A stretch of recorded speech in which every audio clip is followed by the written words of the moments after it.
that benchmark plant by plant, and how does that benchmark against the provider's recommended energy use according to those assets, and how do you profile against your competition? And to be able to use information technology, in this case large-scale software, to operate on diverse sets of data and calibrate that use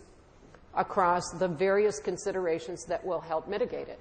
The incentives that are available from government and utilities to scientifically bring those information sets to bear and reduce that use of energy and then monetize the output of it, both in terms of the operational efficiencies it will bring in terms of the intensity across the products you bring to market, but as well as in your ability to bank and claim and hedge assets, and frankly, to be in a better position to be informed to do really good negotiations with your energy providers around the world in terms of having forward visibility and forecasting uncertainty. And this is a perfect use. If there are computer scientists in the room, you know that this is a perfect use of computer science to be able to take multiple variables and in a scientifically sound way predict uncertainty and forecast forward so as to make good operating decisions. And what's interesting now, and we're seeing energy, which was somewhat ancillary to what a CEO thought of or a CFO had to reason with,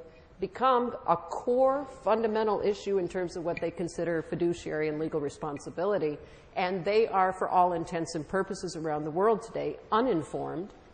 by good information systems that would provide a reliable platform around which they would make fundamental operating decisions. Where to source plants, what hours to run plants on, what materials to use, what products to ship and not ship, and which should be offshored and onshored. And without that information system, there's a blindness in some cases to what compromises 10 to 20% of the operating consideration of the company. So that's our job, is to bring robust information systems to bear to calculate the equations that inform the operating executives and their ecosystems, frankly, the entirety of the supply chain and the value chain which they sell through, to systematically characterize the use of energy and other valuable resources and the resultant emissions in those products and make good operating decisions.